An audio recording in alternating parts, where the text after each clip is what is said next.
How many of you here have personally witnessed a total eclipse of the sun? To stand one day in the shadow of the moon is one of my humble goals in life.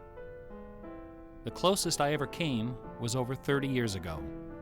On February 26, 1979, a solar eclipse passed directly over the city of Portland. I bought my bus tickets and found a place to stay, but in the end, I couldn't get the time off work.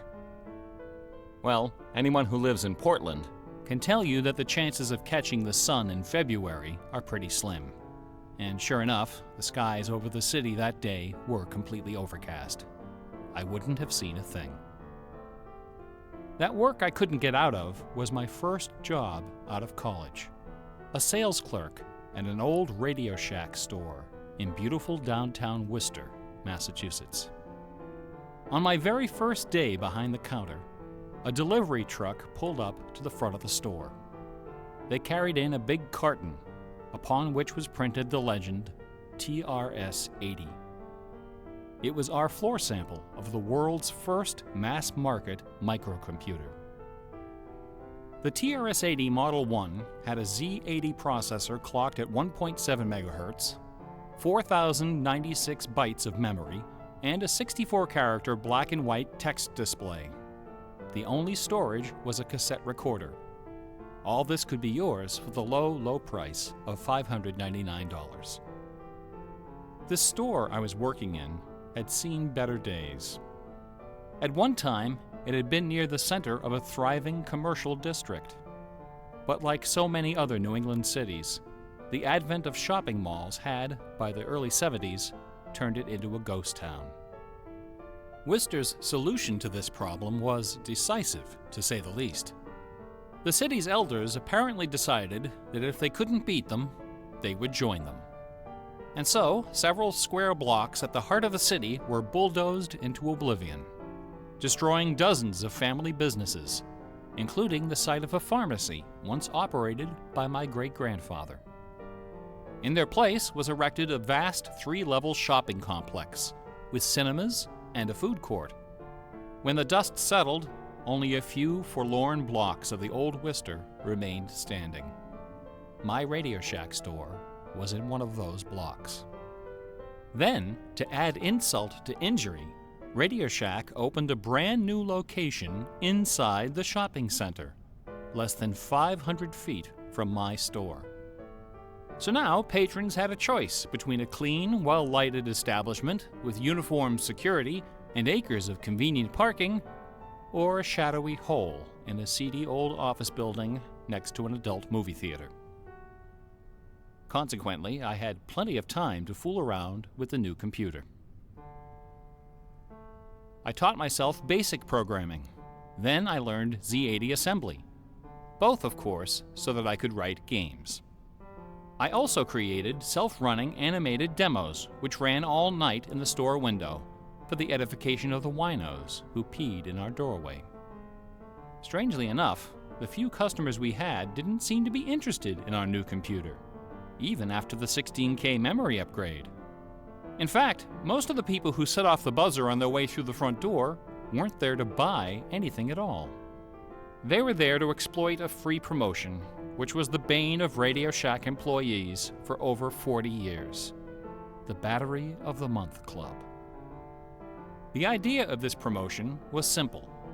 Customers got a little red card upon which was printed a square for each month. 12 times a year, the lucky sales clerk got to punch out a square and give the customer one brand new AAA, AA, C, D, or 9-volt battery. Of course, customers weren't allowed to choose just any grade of battery. At the time of my employment, Radio Shack offered 3 different levels of battery excellence. First were the alkalines, powerful, long-lasting, and expensive, hanging behind the counter like prescription medication in gold-embossed blister packs. These were most certainly not available through the Battery of the Month Club. Next were the high-end lead batteries, sturdy, dependable batteries, moderately priced, and prominently displayed near the front of the store. These were also not available through the Battery of the Month Club. Finally, at the bottom of the barrel were the standard lead batteries. These were literally piled in barrels, cunningly located way at the back of the store, in a dark corner near the TV antennas. Remember TV antennas? Customers who came in looking for their free battery of the month had to walk the entire length of the premises, past the CB radios and stereo headphones and remote-controlled racing cars. Nothing would stop them. On the first day of every month, like clockwork, those customers came in waving their little red cards. I would look up from my programming and wave them to the back of the store. It didn't matter that the batteries were only worth 29 cents. It didn't matter that most of them were already half dead. They came, they grabbed. And as far as I can remember, not one of them ever paid for a damned thing. I was such a crappy salesman. I was young and foolish. I thought my education in game design was happening at the keyboard. I almost missed the lesson coming through the front door. Fortunately, I wasn't the only person fooling around with games on micros. All over the country, people like me were experimenting. Scott Adams was coding what would soon become the world's first commercial adventure game. Remember adventure games? My future employer, Infocom, was being founded, along with other legendary companies like Online Systems, Sirius, Personal Software, and SSI. Those were exciting times. Teenagers were making fortunes. Games were cheap and easy to build. The slate was clean. But in 1979, the biggest news in gaming had nothing to do with computers. On the morning of the autumn equinox, September 20th, a new children's picture book appeared in the stores of Great Britain. This picture book was rather peculiar. It consisted of 15 meticulously detailed color paintings, illustrating a slight, whimsical tale about a rabbit delivering a jewel to the moon. On the back jacket of the book was a color photograph of a real jewel, shaped like a running rabbit, 5 inches long, fashioned of 18-karat gold, suspended with ornaments and bells, together with a sun and moon of blue quartz. According to the blurb underneath, this very jewel had been buried somewhere in England. Clues pointing to its location were concealed in the text and in the pictures of the book. The treasure would belong to whoever found it first. The book was called Masquerade. It was created by an eccentric little man with divergent eyes and a talent for mischief named Kit Williams. Within days, the first printing was sold out, and the empire that never sleeps found itself in the grip of rabbit fever. Excited readers attacked the paintings with rulers, compasses, and protractors. Magazine articles and TV specials dissected the clues, floated theories, and followed with keen delight the reckless exploits of the fanatics. One obscure park, unfortunately known by the nickname Rabbit Hill, was so riddled with holes excavated by misguided treasure seekers that the authorities had to erect signs assuring the public that no gold rabbits were to be found there. Some hunters ended up seeking psychological counseling for their obsession. The craze leapt over the Atlantic Ocean and invaded America, France, Italy, and Germany. It sold over 1 million copies in a few months, a record unrivaled by any children's title until the advent of Harry Potter.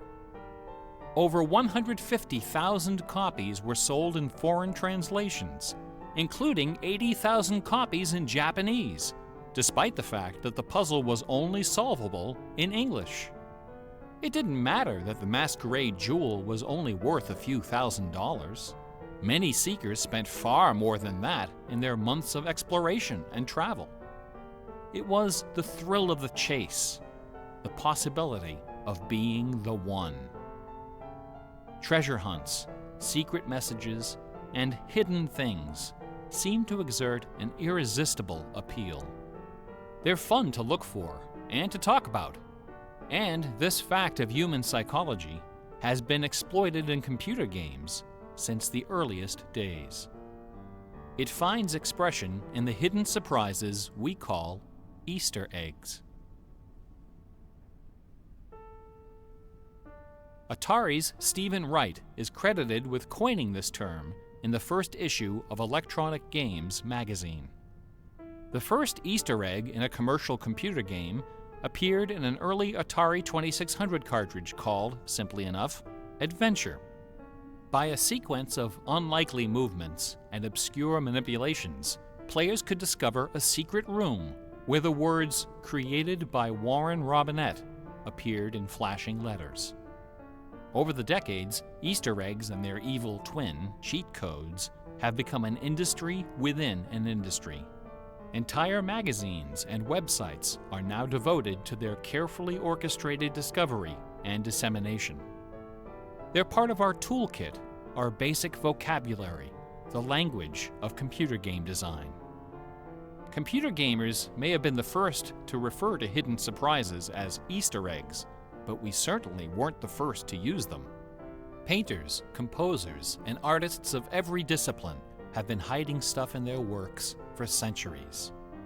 The recent advent of VCRs and Laserdisc players with freeze-frame capability exposed decades of secret Disney erotica. Thomas Kincaid, the self-appointed painter of light, amuses himself by hiding the letter N in his works. A number beside his signature indicates how many N's are hidden in each painting. Picasso, Dali, Raphael, Poussin, and dozens of other painters concealed all kinds of stuff in their paintings. A favorite trick was hiding portraits of themselves, their families, friends, and fellow artists in crowd scenes. El Greco loved dogs, but the Catholic Church forbid him from including any in his sacred paintings. So he hid them, usually within the outlines of celestial clouds. Composer Dmitri Shostakovich chafed under the political censorship imposed by the Soviet Ministry of Culture.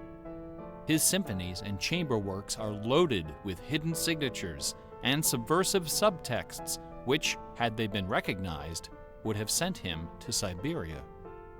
Mozart's opera, The Magic Flute, is filled with musical allusions to the rituals of the Freemasons, the ancient secret society of which he and his mentor Haydn were members. But the most famous purveyor of Easter eggs is that champion of the late Baroque, the ultimate musical nerd, Johann Sebastian Bach. Bach was a student of gematria, the art of assigning numeric values to letters of the alphabet. A equals 1, B equals 2, C equals 3, etc. By comparing, sequencing, or otherwise manipulating these numbers, secret messages can be concealed. Bach took particular delight in the geometrical numbers 14 and 41. 14 is the sum of the initials of his last name, B equals 2, A equals 1, C equals 3, and H equals 8. 41 is the sum of his expanded initials, J.S. Bach. These two numbers show up over and over again in Bach's compositions. One of the better-known examples is his setting of the chorale Vor deinem Thron. The first line of the melody contains exactly 14 notes, and the entire melody, from start to finish, contains 41. Another of Bach's favorite games was the Puzzle Canon. A canon is a melody that sounds good when you play it on top of itself, a little bit out of sync. Frere Jacques and Row, Row, Row Your Boat are familiar examples of simple, two-voice canons. But a canon can employ any number of voices. And you don't have to play each voice the same way either. You can change the octave, transpose the key, invert the pitch, play it backwards, or any combination. Finding melodies that make good multi-voice canons is a fussy and difficult art, of which Bach was an undisputed master. Now, in a puzzle canon, the composer specifies the basic melody and the number of voices, but not the relationship of the voices.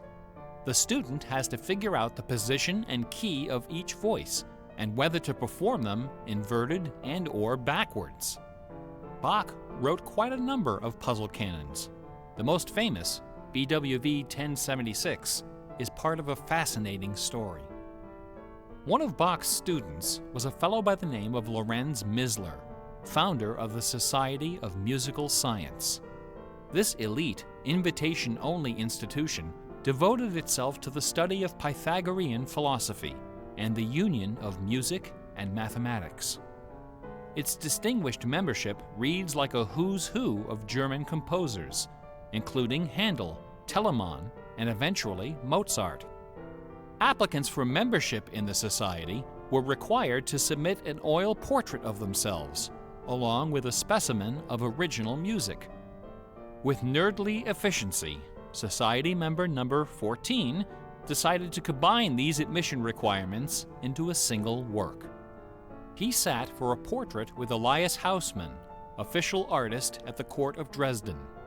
This portrait, which now hangs in the gallery of the town hall in Leipzig, is the only indisputably authentic image of Bach in existence.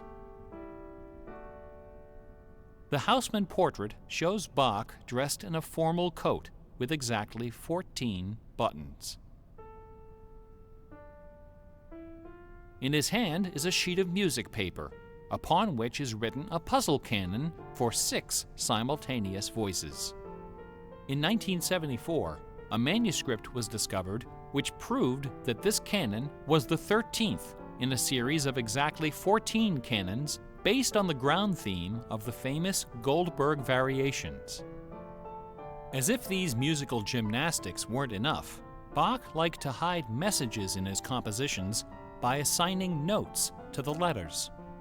His initials, B-A-C-H, correspond to the pitch sequence B-flat, A, C, and B natural in German letter notation. This theme makes its most memorable appearance in the last bars of his final composition, The Art of Fugue, published soon after his death in 1750. The word fugue comes from the Latin fuga, which means flight, as in running away.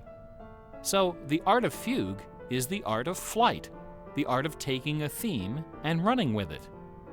Bach wrote hundreds of fugues, but none as sublime as this sequence of 14.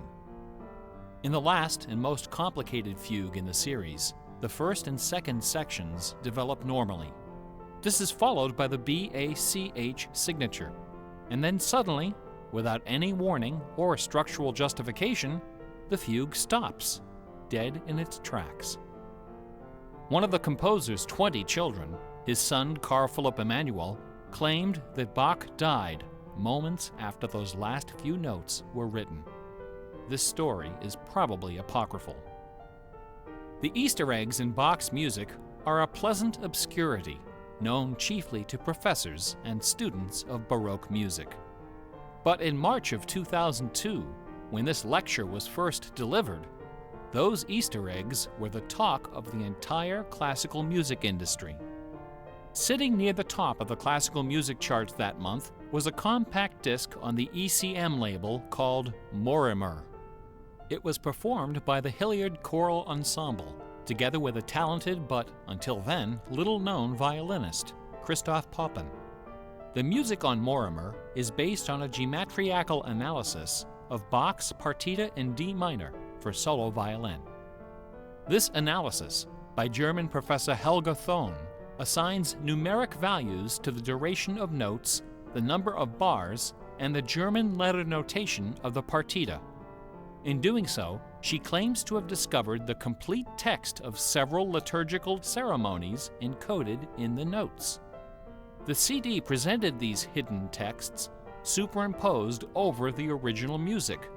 The result was strangely melancholy, dark, haunting, and very, very popular. Quite a few music critics attacked this disc. They didn't buy Professor Thon's analysis. dismissing it as a combination of numerology and canny marketing. Their caution was not without basis. Numerology is a slippery slope down which many a fine mind has slid to its doom. Allow me to offer an amusing anecdote from my own experience.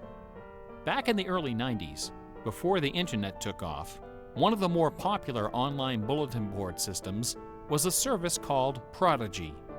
I bought an account on Prodigy so I could join a fraternal interest group and gossip with fellow members around the country.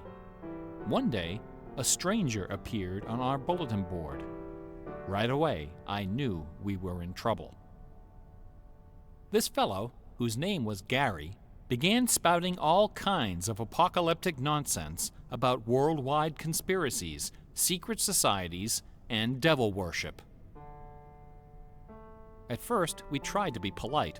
We questioned his sources, corrected his histories, logically refuted his claims, and tried to behave in a civilized manner. But instead of soothing him, our attention only made him worse. His conspiratorial warnings became urgent, approaching hysteria. He began to threaten people who disagreed with him. To coin a phrase, Gary went all uppercase. But his most urgent warnings weren't about the gays, the Jews, the Rockefellers, or the Illuminati. According to Gary, the greatest enemy of mankind was Santa Claus. Gary claimed to possess a secret numerical formula that proved beyond a shadow of a doubt that Santa Claus was an avatar of the Antichrist. Intrigued, we pressed Gary to reveal his formula. In doing so, we walked right into his trap. We should have known he had a book to sell. I fell for it. I sent him the $15. Less than a week later, the book arrived. Above an ominous photograph of the Washington Monument was emblazoned the title, 666, The Final Warning. Inside this privately printed 494-page monster, Gary reveals a simple geometrical formula, which he claims was developed by the ancient Sumerians. This formula assigns successive products of 6 to each letter of the alphabet. A equals 6, B equals 12, C equals 18, etc. Imagine my dismay when I applied this ancient formula to the name Santa Claus and obtained the blasphemous sum of 666, the biblical number of the beast. I went on Prodigy and reported to the stunned members of our interest group that Gary was right after all. There could be no doubt that according to the unimpeachable wisdom of ancient Samaria, Santa Claus was the Antichrist. I then went on to point out several other names which, when submitted to Gary's formula, also produced the sum 666. Names like St. James, New York, and New Mexico. Soon the bulletin board was filled with discoveries like computer, Boston tea, and most sinister of all, sing karaoke. Gary left us alone after that. I got my $15 worth. But Gary is hardly the first person to connect secret codes to the Bible. People have been looking for Easter eggs in the Bible for hundreds of years. The Hebrew mystical tradition of Kabbalah can be described as a geometrical meditation on the Pentateuch, the first 5 books of the Old Testament. The advent of computers has made the application of numerology to the Bible fast and efficient. The latest spate of Bible searching was instigated by a book published in 1998 by Michael Drosnin, a former Wall Street Journal reporter. His book, The Bible Code, applied a skip cipher in which every nth character in a text is combined to form a message. By applying his skip cipher to the Hebrew text of the Old Testament, Drosnin claimed to have discovered predictions of World War II, the Holocaust, Hiroshima, the assassination of Yitzhak Rabin and both Kennedys, the moon landing, Watergate, the Oklahoma City bombing, the election of Bill Clinton, the death of Princess Di, and the comet that collided with Jupiter. He also found predictions of a giant earthquake in LA, a meteor hitting the Earth, and nuclear Armageddon, all scheduled to occur before the end of the last decade. The Bible Code spent many weeks on the bestseller lists, spawning several sequels and dozens of imitators.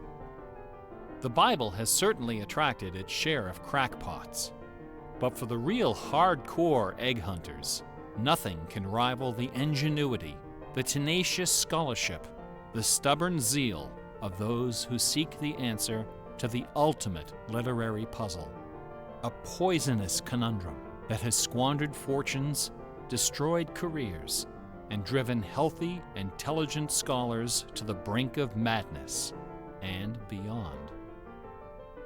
Who wrote Shakespeare?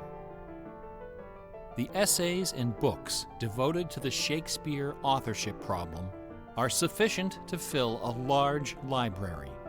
Several such libraries actually exist. Not even a day-long tutorial, much less an hour lecture, can begin to do justice to this complex, bizarre, and dangerously tantalizing story. Nevertheless, for the unacquainted, I will attempt to summarize the issue in a few paragraphs. The undisputed facts of Shakespeare's life and career could be scribbled on the back of a cocktail napkin. We know for a fact that a man named William Shakespeare was born in 1564 in or around the village of Stratford-upon-Avon. We know that he had a wife and at least 3 children. We know he bought property in Stratford, was involved in several lawsuits with his neighbors, and died there in 1616, aged 52. We also know that during those same years, a man with a last name similar to Shakespeare worked as an actor on the London stage, eventually becoming co-owner of some of the theaters there. We also know that about the same time, a number of most excellent poems and plays were published in London under the name Shakespeare.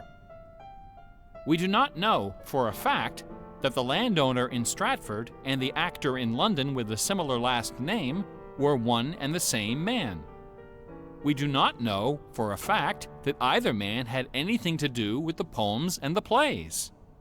All we know is that those poems and plays have, in the 400 years since their composition, come to be regarded as a pinnacle of Western culture. The works attributed to Shakespeare appear to have been written by a man or woman who knew something about just about everything. They're filled with references to mythology and classic literature, games and sports, war and weapons of war, ships and sailing, the law and legal terminology, court etiquette, statesmanship, horticulture, music, astronomy, medicine, falconry, and, of course, theater. Therein lies the problem. How could a farmer's son of uncertain schooling, from a mostly illiterate country village, a man of practically no account at all, wield such encyclopedic learning, with so much eloquence and wit, so much wisdom and human understanding?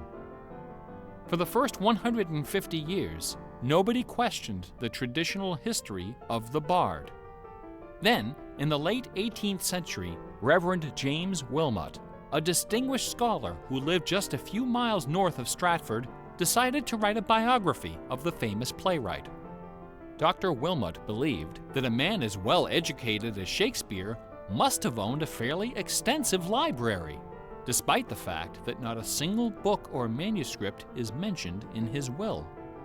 Over the years, he speculated, some of those books must have found their way into local collections. And so, the good Reverend Doctor scoured the British countryside, taking inventory of literally every bookshelf within 50 miles of Stratford. Not a single book from the library of William Shakespeare was discovered. Neither were there found any letters to, from, or about Shakespeare.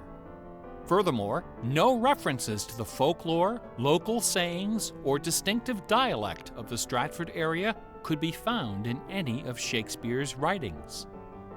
After 4 years of painstaking research, Dr. Wilmot concluded, to his own dismay, that only one person contemporary with Shakespeare of Stratford had ever demonstrated the wide-ranging education and expressive talent needed to compose those poems and plays.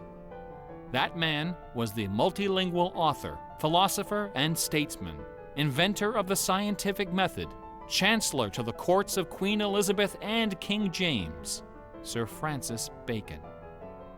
Dr. Wilmot never dared to publish his theory, but before he died, he confided it to a friend, James Cowell, who, in 1805, repeated it to a meeting of the Ipswich Philosophical Society. The members of the society were suitably outraged, and the scandalous matter was quickly forgotten. Then, in 1857, a lady from Stratford, Connecticut, published a book called The Philosophy of the Plays of Shakespeare Unfolded. In this book, Miss Delia Bacon, no relation to Francis, claimed that the works of Shakespeare were written by a secret cabal of British nobility, including Sir Walter Raleigh and Sir Philip Sidney, as well as Sir Francis Bacon. Delia Bacon's book electrified the world of letters. Battle lines were drawn between the orthodox Stratfordians and the heretical Baconians. Literary societies and scholarly journals were formed to debate the evidence. Hundreds of pamphlets, newspaper articles, and essays were published defending each side and ridiculing the opposition with that self-aggrandizing viciousness peculiar to tenured academics. Armed with her explosive book, Delia Bacon journeyed to Stratford-upon-Avon and, unbelievably, obtained official permission to open Shakespeare's grave. However, when the moment came to actually lift the stone, Delia's self-doubt precipitated a catastrophic nervous breakdown. She later died penniless in a madhouse. Around 1888, things began to get a bit out of hand. U.S. Congressman Ignatius Donnelly of Minnesota became interested in the Shakespeare controversy. One day, browsing through his facsimile copy of the First Folio of 1623, he noted that the word bacon appeared on page 53 of the Histories and also on page 53 of the Comedies. He also noted that Sir Francis Bacon had written extensively on the subject of cryptography. Donnelly began counting line and page numbers, adding and subtracting letters, drawing lines over sentences, circling words, and crossing them out. The result was a complex and virtually incomprehensible algorithm, which he claimed was invented by Bacon to hide secret messages inside the First Folio. The greatest Easter egg hunt in the history of Western civilization had begun. Here are just a couple of the sillier highlights. A doctor named Orville Owen of Detroit constructed a bizarre research tool he called the Wheel of Fortune. This wheel consisted of 2 giant wooden spools wrapped with a strip of canvas 2 feet wide and 1,000 feet long. Onto this canvas, he glued the separate pages of the complete works of Bacon, Shakespeare, Marlowe, Greene, Peele, and Spenser, together with Burton's Anatomy of Melancholy. By cranking the spools back and forth, Dr. Owen could quickly zip across the pages in search of clues and cross-references. Employing a large team of secretaries and stenographers, Owen claimed to have uncovered a complete alternative history of Elizabethan England, as well as several entirely new Shakespeare plays and sonnets. Listen to this hidden verse, supposedly penned by the mighty bard himself, which inspired Dr. Owen to build his Wheel of Fortune. Take your knife and cut all our books asunder, and set the leaves on a great firm wheel, which rolls and rolls, and turning the fickle rolling wheel, throw your eyes upon Fortune, that goddess blind, that stands upon a spherical stone, that turning and inconstant rolls in restless variation. After publishing 5 thick volumes of this rubbish, Owen announced the discovery of an anagram, indicating that Bacon's original manuscripts were buried near Chepstow Castle on the River Wye. Owen spent the next 15 years and thousands of dollars excavating the bed of the river with boat crews and high explosives. He died before anything was found. A fellow named Arnsberg wrote an entire book based on the analysis of the significance of a suspicious crack in the tomb of Bacon's mother. A Ray of Sanity finally appeared in 1957. To those familiar with the science of cryptology, the name William Friedman needs little introduction. During World War II, Colonel Friedman was the head of the U.S. Army's Cryptoanalytic Bureau. He is credited with cracking the Japanese Empire's most sensitive cipher. After the war, the colonel decided to apply his expertise to the study of the Shakespeare ciphers. He interviewed several of the experts in the field and prepared a detailed scientific analysis, which he published under the title The Shakespeare Ciphers Examined. His conclusion? In a word, bunk. According to the standards of cryptologic science, not one of the hidden messages purportedly discovered in Shakespeare's works was plausible. The rules used to extract these messages from the texts were non-rigorous, wildly subjective, and unrepeatable by anyone except the original decipherer. The people involved were not being dishonest. They were channeling their preconceptions. They were trapped in a labyrinth of delusion, mining order from chaos. Anglers in a lake of darkness. Lear, Act 3, Scene 6. You would think that Friedman's cold and ruthless exposure would be enough to silence the heretics once and for all. Not a chance. The books and TV specials and websites and conferences and doctoral dissertations keep right on coming. I should point out that the Shakespeare authorship issue is not only the preoccupation of cranks and weirdos. A substantial number of respected authors and Shakespeareans have expressed serious doubts about the traditional origin of the plays. The list includes Nathaniel Hawthorne, Ralph Waldo Emerson, Walt Whitman, Henry James, Sam Clemens, Sigmund Freud, Orson Welles, and Sir John Gielgud. Living skeptics include the artistic director of the New Globe Theatre, Mark Rylance, Michael York, Derek Jacobi, Kenneth Branagh, and even that most revered and scholarly of contemporary Shakespearean actors, Keanu Reeves. The current leading candidate for the authorship is Edward de Vere, the 17th Earl of Oxford, a theory first proposed in 1920 by an English schoolmaster with the unfortunate name J. Thomas Looney. What is it about Bach, the Bible, and the works of Shakespeare that inspires this intense scrutiny? Nobody's looking for acrostics in Chaucer or Keats. There are no hit CDs of the secret chorales of Wagner or Beethoven. For the answer, we need to recognize the unique roles which the Bible and Shakespeare have played in the development of Western culture. No other single work of literature has influenced modern English more than the translation of the Holy Bible published in 1611 under the auspices of King James I. The King James Bible exemplifies the meaning of the word classic. It has been called the noblest monument of English prose, the very greatest achievement of the English language. It has served as an inspiration for generations of poets, dramatists, musicians, politicians, and orators.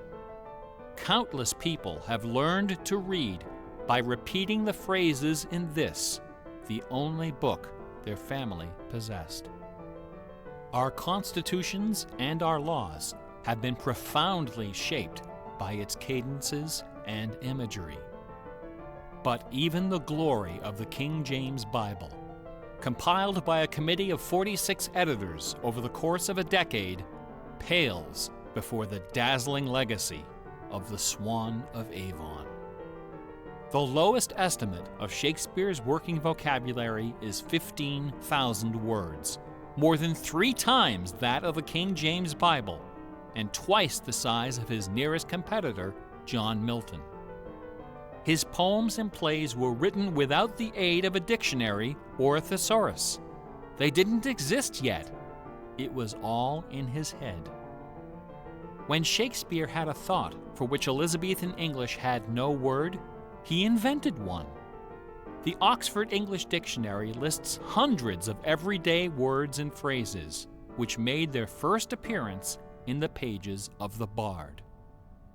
Addiction, alligator, assassination, bedroom, critic, dawn, design, dialogue, employer, film, glow, gloomy, gossip, hint, hurry, investment, lonely, luggage, manager, switch, torture, transcendence, wormhole, zany. Hamlet alone contains nearly 40 of these neologisms. Who today would have this audacity, this giddy exuberance of invention? Only one other English author even approaches Shakespeare's facility for coining new words: Sir Francis Bacon. In the modern era, the record holder is Charles Dodgson, better known as Lewis Carroll, who, interestingly, also happens to be the second most quoted author in English, after Shakespeare. Everyone has been profoundly molded by the influences of the King James Bible and Shakespeare. Like it or not, all of us peer at the world through the lenses of these great works. They are the primary source documents of modern English thought, the style guides of our minds. Contemplating these dazzling jewels of wisdom and eloquence gives rise to an extraordinary feeling, a potent, rare, and precious emotion with the potential to completely upset your life. An emotion powerful enough to make a man abandon his wife and children, forfeit career and reputation, lay down his possessions, and follow his heart without questioning. That sweet, sweet fusion of wonder and fear, irresistible attraction, and soul-numbing dread known as awe. Awe is the grail of artistic achievement. No other human emotion possesses such raw, transformative power, and none is more difficult to evoke. Few and far between are the works of man that qualify as truly awesome. It is awe that convinces a rabbi to spend a lifetime decoding Yahweh from the Pentateuch. Awe that sends millions of visitors each year to the pyramids of Giza, Guadalupe, and Mecca. It was awe that drove poor Delia Bacon to her doom. Now, please don't come away from this lecture thinking that the key to awesome game design is the installation of Easter eggs. Ordinary games with their contrived Easter eggs and cheat codes are like the Battery of the Month Club. You have to trudge down to the back of the store to get what you really came for. If superpower is what people really want, why not just give it to them? Is our imagination so impoverished that we have to resort to marketing gimmicks to keep players interested in our games? Awesome things don't hold anything back. Awesome things are rich and generous. The treasure is right there. One afternoon, I was sitting alone behind the counter at that old Radio Shack store. My boss had stepped out for some reason. an elderly woman walked through the front door. Like most of our customers, she was shabbily dressed, probably on a fixed income. I assumed she was there for her free battery, but instead, she placed a portable radio on the counter. This little radio came from the days when they boasted about the number of transistors inside on the case. It was completely wrapped in dirty white medical tape. The woman looked at me and asked, "Can you fix this?" Slowly, I unwrapped the medical tape, peeling away the layers until the back cover of the radio fell off, accompanied by a cloud of red dust. The interior of the radio was half eaten away by battery leakage and corrosion. I looked at the radio. I looked at the old woman. I looked back at the radio. I reached behind me, where the expensive alkaline batteries were hanging like prescription medication, and removed a gleaming 9-volt cell from its gold blister pack. Then I pulled a brand new transistor radio from a box, installed the alkaline, and helped the lady find her favorite station. No money changed hands. She left the store without saying a word. Awesome things are kind of like that.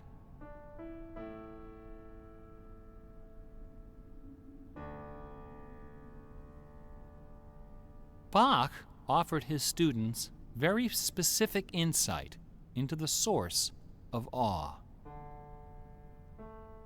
In addition to BACH, 2 other sets of initials are also associated with Bach's music. These initials are not hidden in the notes. Instead, they're scrawled right across the top of the manuscript for the whole world to see. The initials are SDG and JJ. SDG stands for the Latin phrase Sole Deo Gloria, to the glory of God alone. JJ stands for Jesu Juva, help me, Jesus. Bach wrote all of his great masterpieces sub specie aeternitatis, under the aspect of eternity. He did not compose only to please his sponsors or to win the approval of an audience. His work was his worship. Bach once wrote, "Music should have no other end and aim than the glory of God and the recreation of the soul. Where this is not kept in mind, there is no true music, but only an infernal clamor and ranting." The name of the power that moves you is not important. What is important is that you are moved. Awe is the foundation of religion. No other motivation can free you from the limits of personal achievement. Nothing else can teach you the art of flight. Computer games are barely 40 years old. Only a few words in our basic vocabulary have been established. A whole dictionary is waiting to be coined. The slate is clean. Someday soon, perhaps even in our lifetime, a game design will appear that will flash across our culture like lightning. It will be easy to recognize. It will be generous, giddy with exuberant inventiveness. Scholars will pick it apart for decades, perhaps centuries. It will be something wonderful, something terrifying, something awful. A few years ago, I was invited to speak at a conference in London. My wife joined me, and we took a day off for some sightseeing. we decided to visit England's second biggest tourist attraction, Stratford-upon-Avon. It was cold and rainy when our train arrived. Luckily, most of the attractions are just a short walk from the station. We visited Shakespeare's birthplace, a charming old house along the main street, which attracts millions of pilgrims every year, despite the complete lack of any evidence that Shakespeare was born there or even lived anywhere near it. We went past the school where Shakespeare learned to read and write, although no documents exist to prove his attendance. We visited Anne Hathaway's cottage, the rustic country farm where his wife spent her childhood, although no record shows anyone by that name ever having lived there. Finally, we came to the one location undeniably associated with Shakespeare, Trinity Parish Church, on the banks of the River Avon, where a man by that name is buried. This beautiful church is approached by a long walkway between rows of ancient gravestones, shaded by tall trees. The entrance door is surprisingly tiny. No cameras are allowed inside. The interior is dark and quiet. Despite the presence of busloads of tourists, the atmosphere is hushed and respectful. A few people are seated in the pews, deep in prayer. An aisle leads up the center of the church. The left side of the altar is brightly illuminated. On the wall above is a famous bust of the bard, quill in hand, gazing serenely at the crowd of pilgrims. On the floor beneath, surrounded by bouquets of flowers, at the very spot where Delia Bacon lost her mind, the gravestone of William Shakespeare bears this dire warning. Good friend, for Jesus' sake, forbear to dig the dust enclosed here. Blessed be the man who spares these stones, and cursed be he that moves my bones. Every year, 3 million pilgrims arrive from every nation on earth to approach this stone and consider the likeness of a man whose body of work can only be described as awesome. By contrast, the right side of the altar is dark and featureless. Nobody of any consequence is buried there. The only point of interest is a wooden case of simple design, carved of dark oak. Inside the case, sealed beneath a thick sheet of glass, lies a large, open book.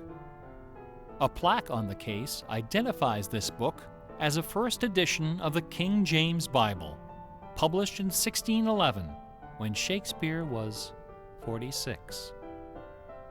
Not many pilgrims visit this side of the altar.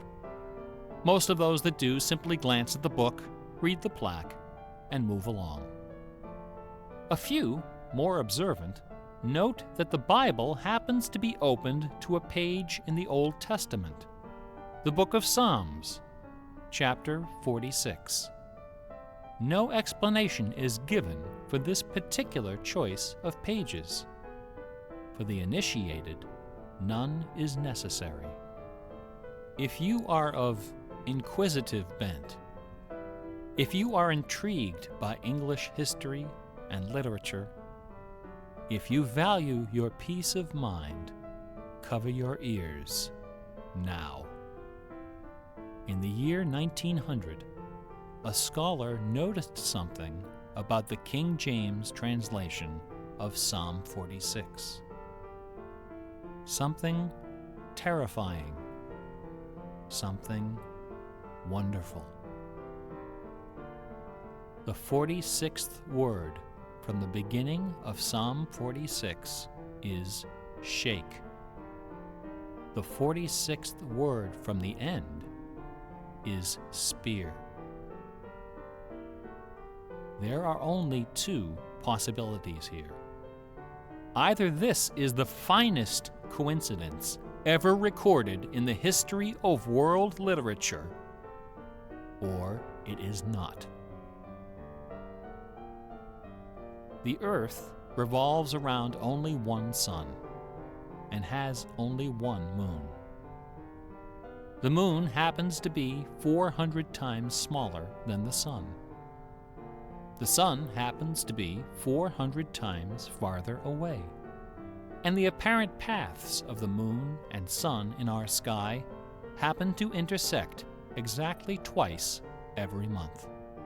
Which means that every now and then, at long yet precisely predictable intervals, the lunar disk slips across the face of the sun and just barely conceals it for a few wonderful, terrible minutes. A fine coincidence, no? In June of 1977, a little man with divergent eyes and a talent for mischief ascended a hilltop in the British village of Ampthill. At the summit of this hill is a tall, slender cross, a memorial to Catherine of Aragon, the first wife of Henry VIII. The sun, high in the south, cast the shadow of the cross upon the grassy hillside. At exactly 12 noon, the man removed from his pocket a bar magnet. He turned the magnet so its north pole was facing south and buried it under the shadow of the cross. 2 years later, a few hours before the publication of his first book, the man returned to that hillside, this time in the dead of night. He used a compass to locate the magnet he had buried. In that same place, he dug a hole in the ground and placed inside a ceramic container inscribed with the following words: "I am the keeper of the jewel of Masquerade, which lies waiting safe inside me for you or eternity."